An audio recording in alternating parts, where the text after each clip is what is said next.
So we are live now. Hello everyone, this is Vinod Ankad and welcome back to my YouTube channel #Commerce Vibes। तो class 11th accountancy कर रहे हैं। Chapter है हमारा chapter first theory class. बिल्कुल नए बच्चे आए, थोड़ा सा डाउट कंफ्यूजन दिमाग में थोड़ी सी उथल पुथल चल रही है कि क्या है ये, क्या अकाउंट्स, क्या कॉमर्स, कैसे पढ़ेंगे, पूरा साल कैसे जाएगा। क्योंकि कुछ जो स्कूल के बच्चे हैं उनके मन में इतने क्वेश्चन थे कि मैम कैसे होगा, ये तो ऐसे ऐसे वर्ड आ रहे हैं इसमें, मुझे तो समझ में नहीं आता। लेकिन कंटिन्यूटी रखेंगे, पूरा साल है अपने पास सीखने के लिए। तो थ्योरी जो क्लास थी, कल थ्योरी क्लास में हमने डिस्कस किया था कि अकाउंटिंग की ज़रूरत क्या पड़ती है, बुक कीपिंग क्या है, अकाउंटेंसी क्या है, अकाउंटिंग क्या है, उसकी मेन कैरेक्टरिस्टिक्स क्या है। तो थोड़ी बहुत बातें जो बच गई थी हमारी वो आज की वीडियोस में कवर करेंगे।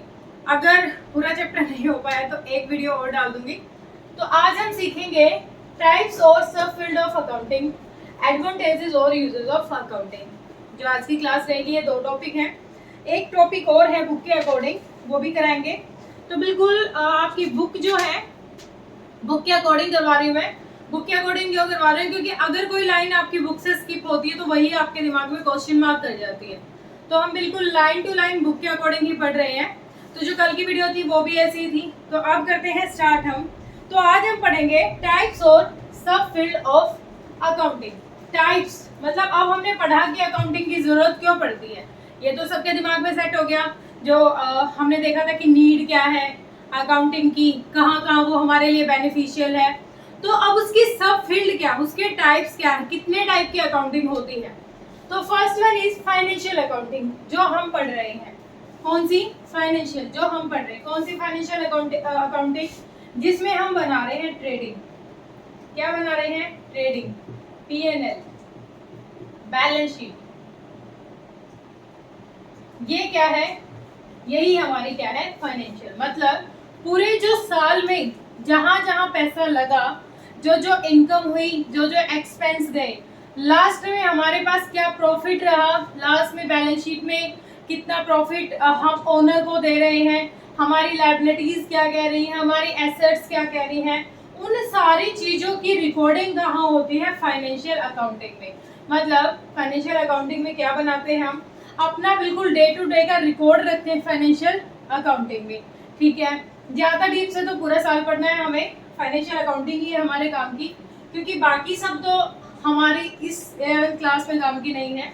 तो इसी पे ध्यान देना है कि जो फाइनेंशियल अकाउंटिंग होती है उसमें हमें क्या क्या रिकॉर्ड रखना पड़ता है। भाई टोटल परचेजेस क्या थी, टोटल सेल्स क्या रही, प्रॉफिट कितना देके गए हैं। तो हमें ट्रेडिंग से मिल जाता है ग्रॉस प्रॉफिट। ग्रॉस प्रॉफिट को डाल देते हैं P&L में। P&L से मिल जाता है नेट प्रॉफिट। नेट प्रॉफिट कहाँ डाल देंगे? बैलेंस शीट में। ठीक है, क्योंकि जो ओनर आया था ना, जो फर्म का ओनर होता है, बिजनेस का ओनर होता है, वो कुछ कैपिटल इन्वेस्ट करता है बिजनेस में। अगर वो पैसा ना लगाए ना, जो पैसा वो लगा रहा है वो कैपिटल होती है, अगर वो पैसा ना लगाए तो वो बिजनेस रन ही नहीं कर सकता। अब वो जो पैसा लगा रहा है उसका आउटपुट देंगे उसको, क्या कुछ प्रॉफिट दे रहे हैं, उन सब चीजों का रिकॉर्ड किसमें होता है? फाइनेंशियल अकाउंटिंग में। अब यहाँ सेकंड जो अपना है पार्ट, सेकंड है कॉस्ट अकाउंटिंग। कॉस्ट अकाउंटिंग में हम पढ़ेंगे कि जो प्रोडक्शन, जो बिजनेस हम कर रहे हैं उसमें पर यूनिट कॉस्ट कितनी है। कहीं पर कोई डिपार्टमेंट ऐसा तो नहीं है जो ज्यादा खर्च कर रहा हो, किसी प्रोडक्ट को रेडी करने के लिए कितनी कॉस्ट आ रही है, फिर उसको बेच रहे हैं तो कितना बच रहा है हमें। तो उस कॉस्ट को देखना क्या होती है? Cost accounting. Cost per unit, एक एक चीज का ध्यान रखना कि एक जो प्रोडक्ट रेडी हुआ कितनी उसमें हमारी कॉस्ट लगाई थी, उस पर ज्यादा जो जिस डिपार्टमेंट के पास, जैसे सेल्स डिपार्टमेंट है, परचेज डिपार्टमेंट है, सबके अलग अलग डिपार्टमेंट होते हैं। तो कॉस्ट का डिपार्टमेंट जिसके पास है वो वहां पर ज्यादा खर्चा तो नहीं कर रहे हैं, उसकी हमारी जो कॉस्ट है उससे हमें कुछ मतलब बेनिफिट मिलेगा या नहीं। क्योंकि कम कॉस्ट में अगर कोई चीज तैयार करेंगे तो मतलब कम कॉस्ट का मतलब ये नहीं है कि बिल्कुल ही घिसा पिटा माल बना देंगे, नहीं। मतलब उस कॉस्ट को भी ध्यान रखेंगे जो बनाने में जो लागत आई है। फिर हमें ये भी ध्यान रखना है कि हम इस पे कितना कमा सकते हैं। तो वो कॉस्ट से रिलेटेड जो चीजें होती हैं वो किस में पढ़ेंगे हम? कॉस्ट अकाउंटिंग में, जो पर यूनिट कॉस्ट होती है। ओके, सेकंड हो गया हमारा cost accounting. Third one is management accounting. Management accounting कौन सी होती है, कैसे काम करना है, क्या क्या खरीद के लाना है, मतलब वो सारी चीजों को कंट्रोल करना, लाइक कंट्रोलिंग ही मैनेजमेंट में, मतलब प्लान करना, ऑर्गेनाइज करना चीजों को, फिर एक अच्छी डायरेक्शन देना और फिर कंट्रोलिंग करना। इसको ज़्यादा अच्छे से हम सीखेंगे अपनी 12th क्लास में। क्या होती है हमारी प्रोसेस, प्लानिंग, ऑर्गेनाइजिंग, इसके बाद जो साइकिल की तरह बनाते हैं उसको,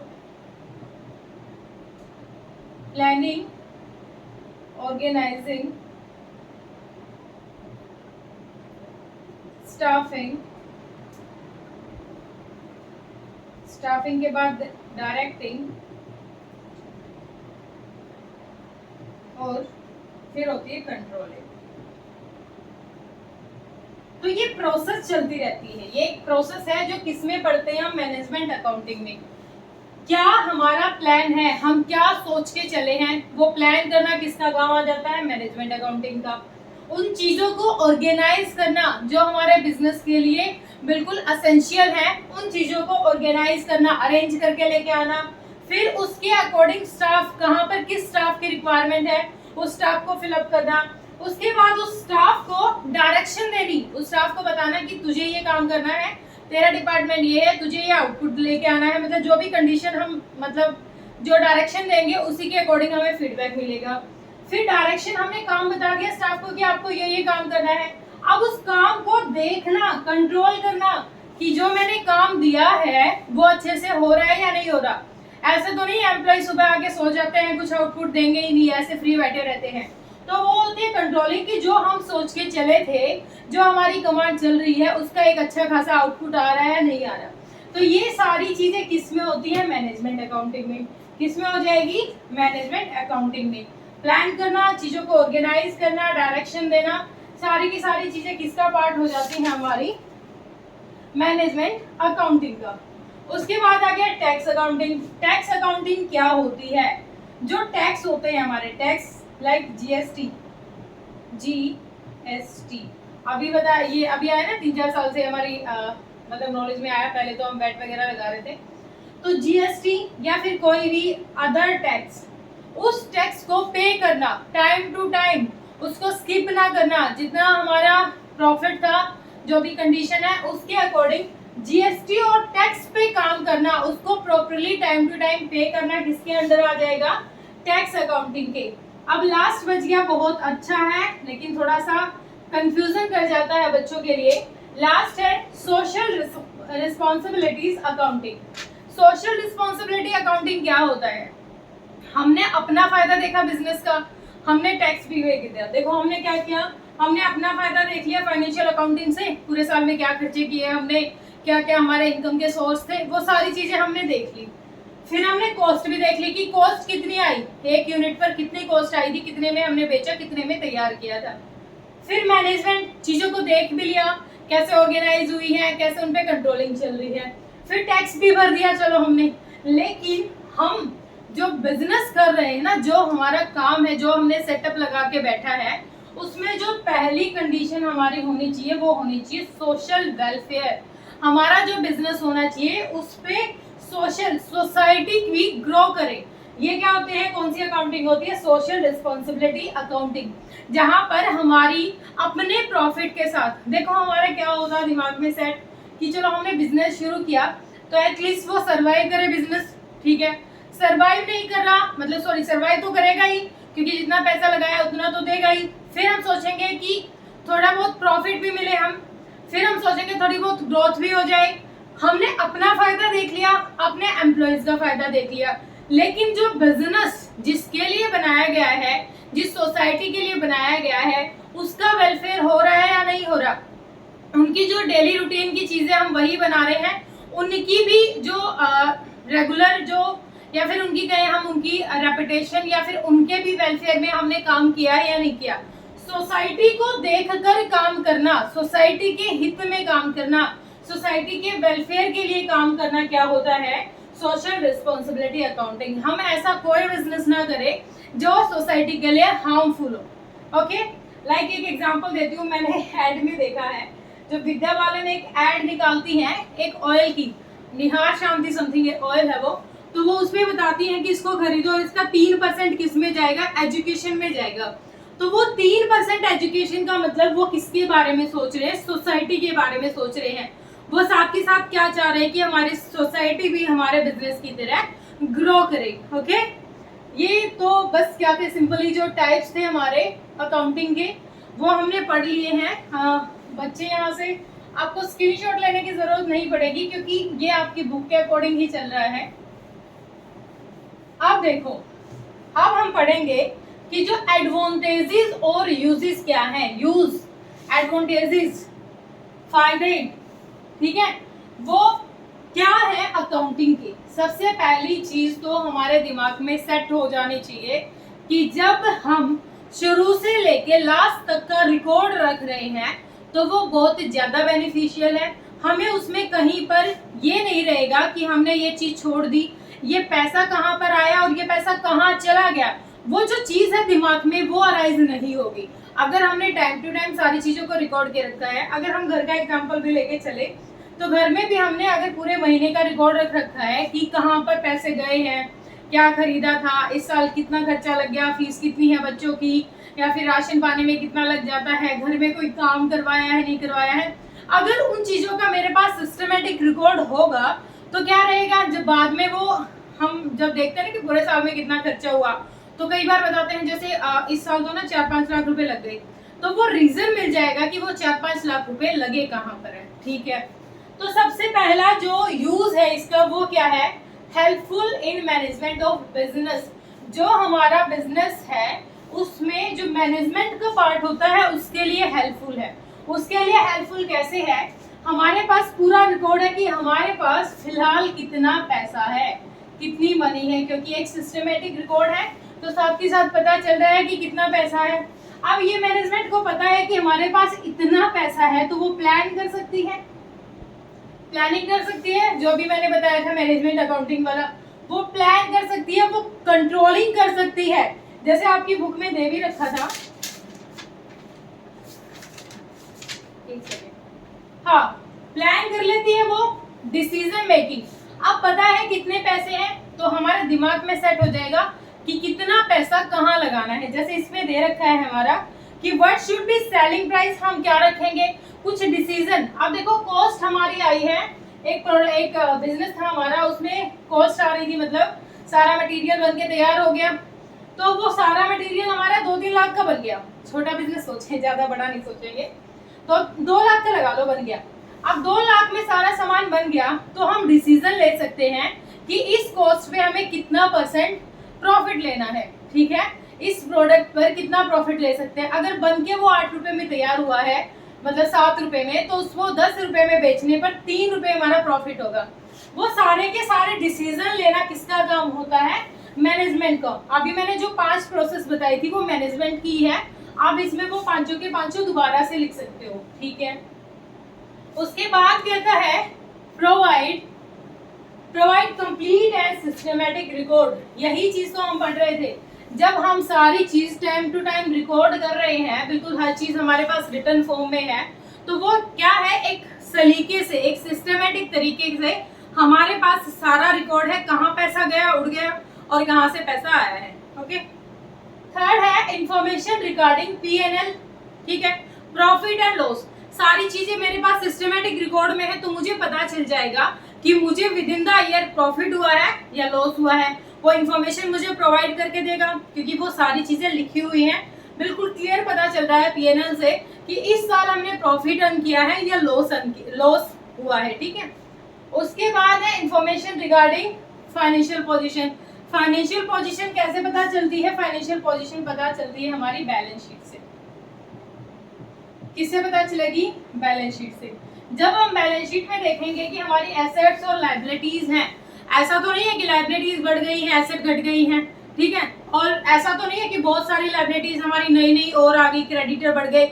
हमने देखो प्रोडक्शन तो किया, लेकिन हमारे क्रेडिटर्स इतने ज्यादा बैठ गए हैं आगे सिर पे कि हमारी वो जो प्रॉफिट है, प्रॉफिट का तो मतलब ही नहीं है, बिजनेस सर्वाइव ही नहीं कर पा रहा। तो यहाँ पर हमारे पास सारी इंफॉर्मेशन है, तो ये हमें क्या बताएगा, एक अच्छी खासी बैलेंस शीट हमें प्रोवाइड करके देगा कि हाँ भाई पूरे साल में आपकी पोजीशन ऐसे थी, कहाँ कहाँ से क्या पैसा आया, कौन सी एसेट घट गई है, कौन सी बढ़ गई है, कहाँ लायबिलिटी इंक्रीज हो रही है, पार्टनर को कितना आप इंटरेस्ट देके, मतलब पार्टनर कह रही हूँ जो ओनर है उसकी कैपिटल के साथ साथ उसको क्या और अलग से इंटरेस्ट दे रहे हो। Enables comparative study. Comparative study मतलब पिछले साल का जो रिजल्ट है, पिछले साल का जो पीएनएल देखेंगे, पिछले साल की बैलेंस शीट देखेंगे, कंपेयर करके देख सकते हैं। अब हमने रिकॉर्ड बना रखा है जब से हमने बिजनेस शुरू किया है, जैसे 2011 से बिजनेस शुरू किया है, तो सारा रिकॉर्ड है हमारे पास कि भाई इस साल इतना फायदा हुआ था, उस टाइम हमारी बैलेंस शीट हमें ये कह रही थी। अब जब हम कंपेयर कर रहे हैं पिछले साल के मतलब पिछले जैसे 2011 में देखा मैंने कि मुझे पहले साल प्रॉफिट हुआ 10,000 का, नेक्स्ट देखा मैंने 30,000 का, 40,000 का, तो वहां हम कंपेयर कर सकते हैं कि हमने कितनी ग्रोथ की है। ओके, फिर कहता है helpful in assessment of tax liability. Time to time tax liability pay करेंगे हम, अपना जो पैसा देखेंगे कि प्रॉफिट कितना है उसके हिसाब से टैक्स पे कैसे करना है, तो एक ट्रस्ट भी बना रहता है यहाँ पर। जब हम टाइम टू टाइम पैसा पे करते हैं ना, तो वहां पर कोई लीगली मतलब कोई केस वेस नहीं डलेगा, क्योंकि हम यहाँ पर टाइम टू टाइम पैसा पे कर रहे हैं। Evidence in legal matter. कल को कोई कोर्ट केस डाल दे कि कहे कि आप तो ना कुछ फ्रॉड बिजनेस कर रहे हो, कुछ इलीगल बिजनेस कर रहे हो, तो हमारे पास सारी की सारी चीजें रिटन फॉर्म में है। हम एविडेंस के तौर पर अपने जो फाइनेंशियल ये जो अकाउंट्स बनाते हैं वो दिखा सकते हैं, देखे भाई हमने ये खरीदा था, ये बेच दिया था, ये बनाया था, इसमें आप बता दीजिए कि कहाँ पर हम इलीगल बिजनेस कर रहे थे। ठीक है, ये लीगल मैटर को भी सोल्व करता है क्योंकि एज ए एविडेंस काम करेगा कोर्ट में ये। उसके बाद कहता है फैसिलिटेटिंग सेल ऑफ बिजनेस। जब बिजनेस को हम सोल्ड कर रहे हैं, बिजनेस को बेच रहे हैं, तो उस टाइम भी बहुत फायदा है हमारे लिए। हम पीछे तक का सारा रिकॉर्ड दिखाएंगे कि भाई देखो हम इतना अच्छा प्रॉफिट अर्न करते आए हैं, पीछे से हमने ऐसे ऐसे काम किया। तो अगर कोई परचेज कर रहा है, नया आ रहा है इंसान, कोई नया मतलब ओनर बन रहा है, तो जब सोल्ड करेंगे, बिजनेस को बेच देंगे, तो उस टाइम पर भी ये जो रिकॉर्ड किया हुआ मटेरियल है ना, ये हमारे बहुत कम आएगा। उसके बाद है रेजिंग लोन्स। लोन कैसे, मेरी फाइनेंशियल कंडीशन बहुत अच्छी है मेरे बिजनेस की, मैं बिल्कुल टाइम टू टाइम अपनी लायबिलिटी को पे ऑफ कर रही हूँ, जिससे पैसा ले रखा है, जितने टाइम के लिए है, लॉन्ग पीरियड के लिए, शॉर्ट टाइम के लिए, उनको टाइम टू टाइम पे कर रही हूँ। तो मैं जब बैंक से लोन लेना चाहूंगी ना, तो बैंक इजीली दे देगा, क्योंकि वो देखेगा कि ये बिजनेस है ना अच्छा खासा चल रहा है, इसमें हमें ये दिक्कत नहीं है कि हमारा पैसा टाइम से देगा नहीं। ठीक है, तो हमें लोन पैसा, उधार पैसा भी बैंक से मिल जाएगा। या फिर अदर पार्टीज होती हैं जो क्या कहते हैं उनको, लोन्स जो अलग से प्रोवाइड करते हैं, अलग अलग एजेंसीज होती हैं जो हमें क्या करती है, पैसा प्रोवाइड करती है। उसके बाद है helpful in partnership account. Partnership account में कैसे हेल्पफुल है, अब देखो सारा रिकॉर्ड बना हुआ है। ठीक है, पार्टनरशिप का मतलब होता है, अब तक तो मैं जो समझा रही थी ना, यहाँ एक ओनर था। पार्टनरशिप का मतलब है एक से ज्यादा इंसान जब एक सेम बिजनेस में काम करते हैं, सारी चीजें रिकॉर्डिंग फॉर्म में है। तो जब कोई नया पार्टनर आया, admission of A partner, retirement of A partner, death of A partner, उस टाइम पर हमारे पास सारी चीजें रिकॉर्ड है, तो वैल्यूएशन ऑफ गुडविल में हमें हेल्प मिलेगी, गुडविल की वैल्यू निकालने में हमें हेल्प मिलेगी अगर सारी चीजें हमारी सिस्टमेटिक तरीके से रिकॉर्ड है तो। उसके बाद है helpful in prevention and deduction of errors and frauds. अब हमारे पास सारी चीजें रिकॉर्ड है शुरू से आखिर तक, तो हमें क्या है, हमें पहले ही पता चल जाएगा कि कोई एरर, कोई फ्रॉड वगैरह का सीन तो नहीं है, अगर है तो उसको हम दूर करेंगे, पहले ही प्रिवेंट करेंगे या फिर उसको बिल्कुल ही रिमूव कर देंगे। ठीक है, तो ये थी एडवांटेजेस और यूजेस ऑफ अकाउंटिंग। इसमें एक पॉइंट और रह गया है, इसके यूजर्स। यूजर्स कौन होते हैं, यूजर्स होते हैं बेटा दो टाइप के, internal users, external users. External users, internal user कौन से होते हैं, इंटरनल यूजर वो होते हैं, एक बिजनेस के इंटरनल यूजर होते हैं जो उसके लिए बिल्कुल मेन, बिल्कुल जो अच्छे वाले डिसीजन लेने का काम होता है, वो होता है इंटरनल यूजर का। कैसे काम करना है, फर्म में कितना प्रॉफिट लेके चलना है, क्या कॉस्ट लेंगे हम, सारे के सारे डिसीजन लेके जो काम करना होता है वो किसका होगा, इंटरनल यूजर का। ठीक है, इंटरनल यूजर कौन हो सकता है, ओनर हो सकता है, ओनर कौन होता है? जो पैसा लेके अपना बिजनेस शुरू कर रहा है, जो पैसा लगा रहा है, जो कैपिटल लगा रहा है, वो होता है ओनर। उसके बाद सेकंड होता है मैनेजमेंट, जो बड़े बड़े डिसीजन लेता है। मैनेजमेंट जो सारे डिसीजन लेगा, कहाँ से पैसा अरेंज करना है, क्या जरूरत है, बिजनेस के सारे जो डिसीजन होते हैं ना, वो मैनेजमेंट के पार्ट पर ही आते हैं। हो सकता है ओनर एक्टिव ना हो, ओनर ने पैसा लगा के छोड़ दिया हो बिजनेस में, और उसने मैनेजमेंट को काम दे रखा हो सारा कि भाई तुझे संभालना है सब कुछ। तो कुछ ऐसी कॉन्फिडेंशियल इंफॉर्मेशन होती है जो सबके साथ शेयर ना कर सके। वो जो कॉन्फिडेंशियल इंफॉर्मेशन होती है वो किसके पास रहेगी? इन दोनों के पास रहेगी। ये सबको नहीं दिखा सकते, ठीक है। तो कुछ चीजें इनके पास सीक्रेट फॉर्म में रहती है, ये सबको नहीं दिखाते। तो सिर्फ दो ही हमारे क्या हो जाएंगे? इंटरनल यूजर हो जाएंगे। एक्सटर्नल यूजर कौन कौन से हो जाएंगे? बैंक। बैंक्स हमारे लिए एक्सटर्नल यूजर है, क्योंकि यहाँ से हम पैसा उधार लेते हैं, तो हमारे लिए एक्सटर्नल यूजर है। इन्फॉर्मेशन तो हमें इनको भी दिखानी पड़ेगी, क्योंकि देखो यूजर्स मतलब यूजर्स, दोनों यूजर्स को इन्फॉर्मेशन प्रोवाइड करते हैं। सारी जो चीज रिकॉर्ड होती है ना, वो सारी की सारी चीजें हमें दोनों यूजर को दिखानी पड़ती है, इंटरनल हो चाहे एक्सटर्नल हो। अब जो इंटरनल होंगे वो तो डिसीजन भी लेंगे, लेकिन जो एक्सटर्नल है उनका डिसीजन का कोई रोल नहीं है। बस वो ये जो इन्वेस्ट करते वक्त सोचेंगे कि इस बिजनेस की पोजीशन कैसी है और कितना यहाँ इन्वेस्ट करना चाहिए। लाइक पहला जो मैंने बताया, बैंक्स हो गए, क्रेडिटर्स हो गए। क्रेडिटर्स कौन होते हैं? जिनसे हमने पैसा उधार ले रखा हो, ठीक है, जो हमसे अपना पैसा मांगना चाहते हो। हम कोई सामान लेके आए, बदले में पैसा ना देकर, जैसे हम दुकान पे उधार कराते हैं ना, चीज लेके आते हैं कुछ, उधार करेंगे भाई बाद में पैसे दे देंगे, तो हम सामान तो लिए पैसे नहीं देके आए, वो हमारी लायबिलिटी कि हमें बाद में पैसा देना है। तो वो होते हैं क्रेडिटर्स, जिनसे मतलब जिनको हमें पैसा देना है, ठीक है। थर्ड क्या हो जाएंगे? इन्वेस्टर। एक तो इन्वेस्टर होते हैं जो स्टार्टिंग से पैसा लगा रहे हैं, और एक इन्वेस्टर होते हैं पोटेंशियल इन्वेस्टर, जो नए नए होते हैं, जो डरते हैं पैसा लगाते हुए कहीं। तो अगर फाइनेंशियल पोजीशन अच्छी चल रही है, हमारी सारी चीजें हम दिखा रहे हैं, अच्छे से इंटरप्रेट कर रहे हैं, कम्युनिकेट कर रहे हैं अपने रिजल्ट को अच्छे से, तो इन्वेस्टर को डर नहीं लगता पैसा लगाने में, ठीक है। फोर्थ हो जाएगा अपना एम्प्लॉयज। एम्प्लॉय कैसे हो जाएंगे?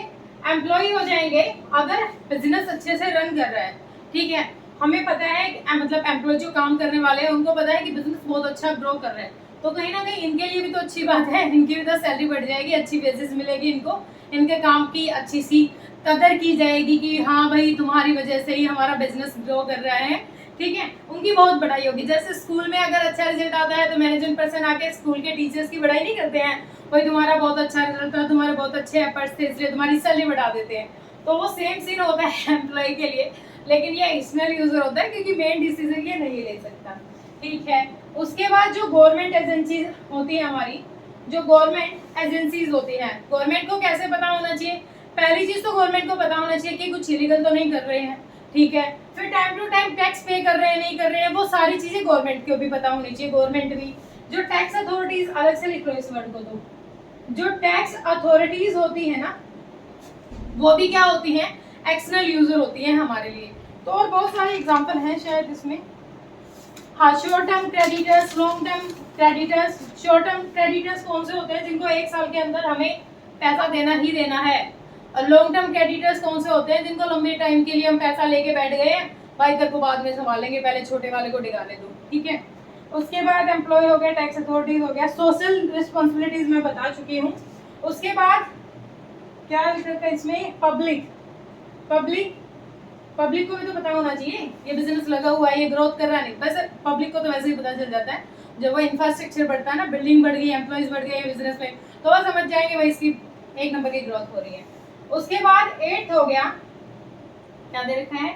कॉम्पिटिटर्स। कॉम्पिटिटर्स कौन से होते हैं?